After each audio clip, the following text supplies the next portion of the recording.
my sister asked me to come out.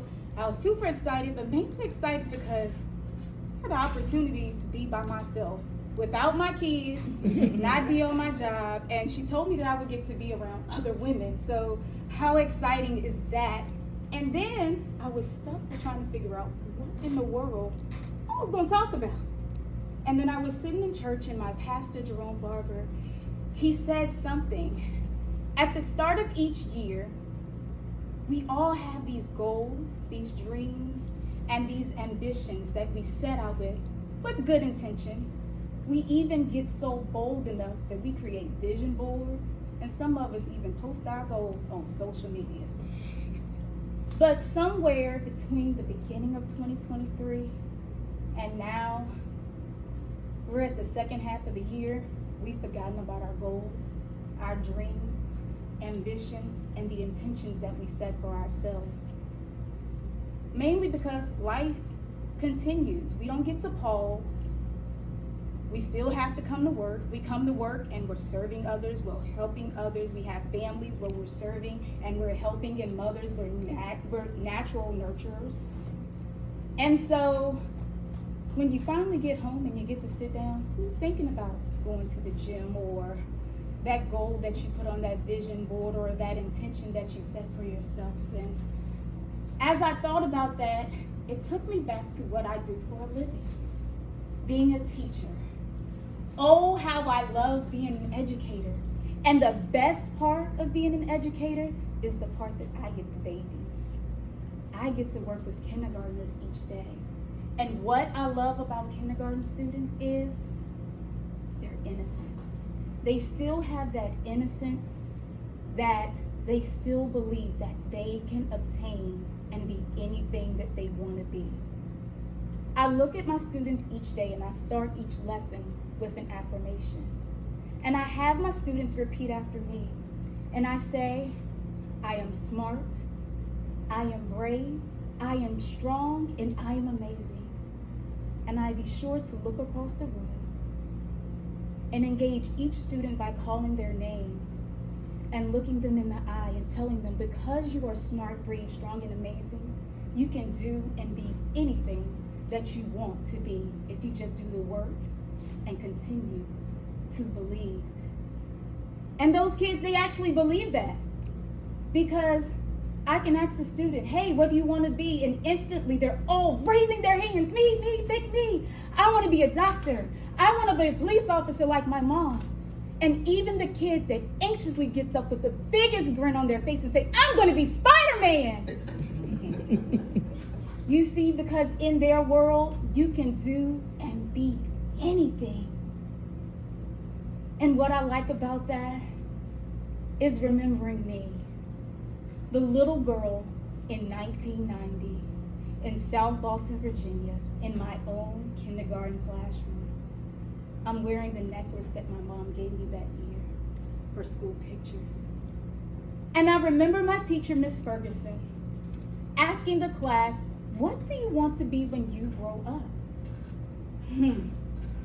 Yeah, just like my students, I was excited. I had a smile on my face, and she went around and handed out pieces of paper to each of us. And I got my paper and I couldn't wait. I drew a picture of a schoolhouse. My schoolhouse even had a bell on it. And I remember coming home to my grandmother and saying, Grandma, look what we did today. And I told my grandmother that I was going to be a teacher when I grew up. And Grandma said, yeah, I'd like to have some doctors in the family too. And I said, oh, I can do that too. Because in my 5-year-old body, I could do and be anything. But something happened. Something happened in my life. Something happened in my life where the girl in 1990, full of ambition, with a spark in her eye that had joy, who believed that she could be and obtain anything, found herself in 2017. In 2017, standing in the middle of social services.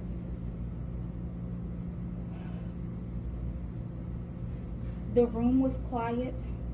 As she walked into the venue, she looked around and no one else was there. there was a receptionist who sat behind the glass, and it was almost as if time had stood still. She sat there and she looked around, and her life flashed before her eyes, heart pounding, shaken. Emotions flushed her body and her face. See, she was sad, she was broken, she was confused, she was angry. Was she angry at herself? Was she angry at her ex-husband? Wondering where she was going to live, how she was going to feed her children, wondering how she was even going to take care of herself. See, something happened between the girl in 1990 and 2017 where she lost sight of her goals, she lost sight of her dreams, and she lost sight of her vision. And it was as if my life flashed before my eyes, and I began thinking, how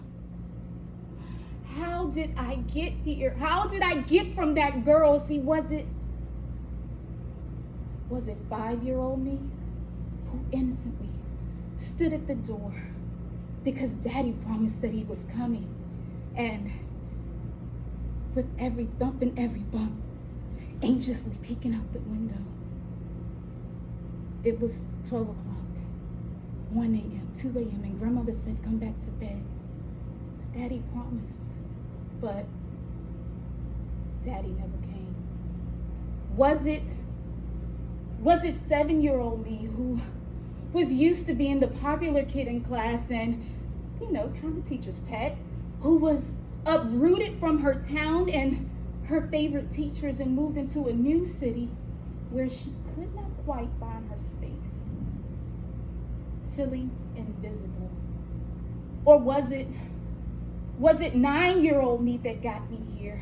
9-year-old me who peeked into a room and saw my mother weeping, only to realize that my mother's tears meant that soon we would be homeless and have to go live with a family friend. Was it 10-year-old me?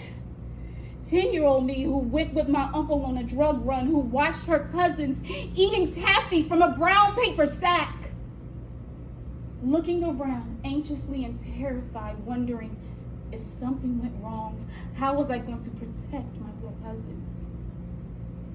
Or was it 12-year-old me who had a pair of blue khakis and a pair of brown khakis, and I remember my favorite navy blue pleated skirt, and I would come home and wash them in the tub and hang them to dry so that I would have something clean to wear, only to go to school and still be picked on and bullied?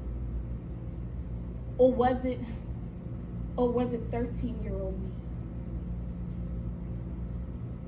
13-year-old me who was molested and silently cried, and no one seemed to hear my voice, help me, help me, help me.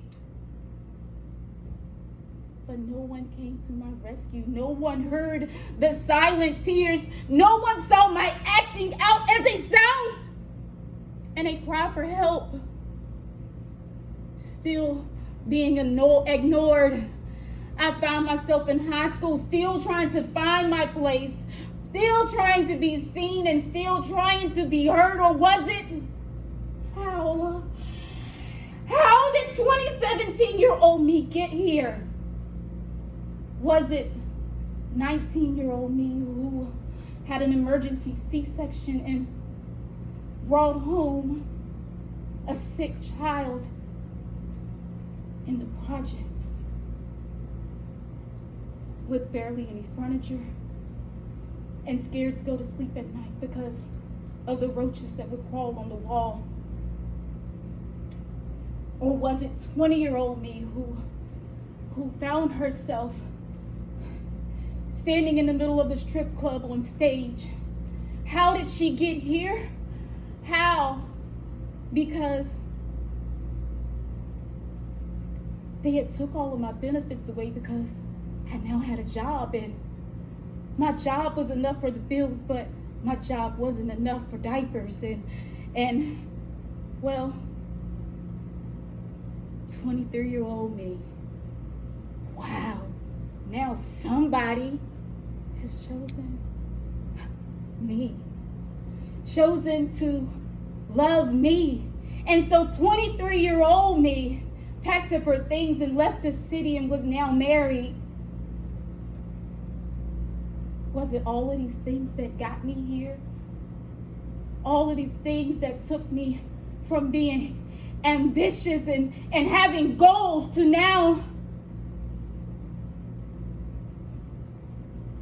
divorced, standing in the middle of social services because I had forgotten my goals, my dreams, and the vision for myself. And so here I was with no job, no skills, and no education, and 2 children to feed.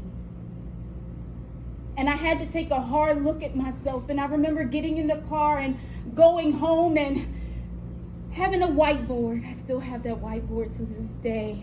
And on that whiteboard, I wrote, remembering my why.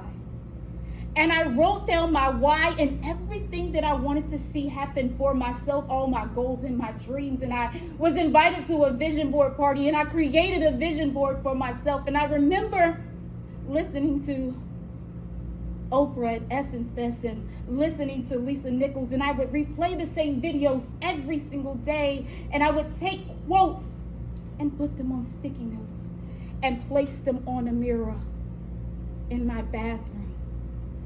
And I would read those quotes and look at myself in the mirror and tell myself to focus and remember my why, to keep fighting. And so I fought. And so that girl who in 2017 had nothing, in 2018 got her bachelor's degree. And in 2018, somehow, with no job and no money in her account, purchased a home for her children. Somehow, in 2019, I found myself with a master's degree, and somehow in 2022, to this day, I wish my grandmother could see me. I did it, Grandma, I did it. I got the paper. I did it, Grandma. The little girl who came home from Washington Coleman Elementary School with the picture of the schoolhouse and said that I would be a teacher. And you said, we need some doctors. Oh, Grandma, I did it. I'm a teacher. And I'm finally Dr. E. See, sometimes in life, we find ourselves forgetting us. And sometimes we find ourselves holding on to stuff from our past and not even realizing it. Sometimes we find ourselves lost in life. And are we just walking through the motions, or are we living? And so today, I have a gift for you. I want you to pick out a mirror. And I want you to just take your mirror, and I want you to look at your mirror for a moment. I want you to look yourself in the mirror and think about your life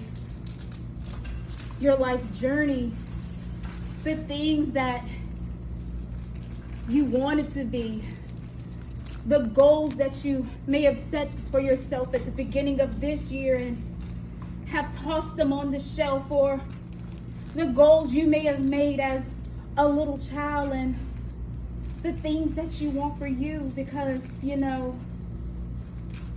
you're worth getting to those dreams. You're worth getting to the mountaintop, and it doesn't matter what your past looked like. You shouldn't dream. You shouldn't give up on your dreams. You shouldn't put them on the shelf. Don't let life keep lifing and forget about you. And so as you open your mirrors, I just want to leave a little bit of encouragement with you today. Today, it is time to shift your vision and get back to your dream. See, I'm a product of government assistance and a culmination of everything in my past. And if I didn't give up on a 20-year-old dream, don't you dare give up on a dream that you set in 2023. A mirror. A mirror is a reflective surface. They reflect truth. In spirituality, a mirror represents awareness and wisdom. The day I looked in the mirror and no longer recognized the woman I had become was the day I became committed to changing my life. Because healing starts with taking an honest look at yourself. And though I'm not perfect, I admire the person reflected back at me. Her journey, her resilience, and most importantly, her strength. Today, I gift you with your own mirrors, a reminder of your journey of love, healing, and not giving up on you. I want you to look at yourself in your mirror and repeat after me, just as my kindergarten students would say. I am smart. I am brave. I am strong. And I am amazing.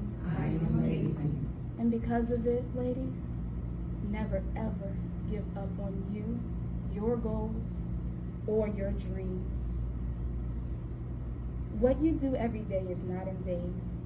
When you look in the mirror each day, make sure the best version of you is showing up. Thank you.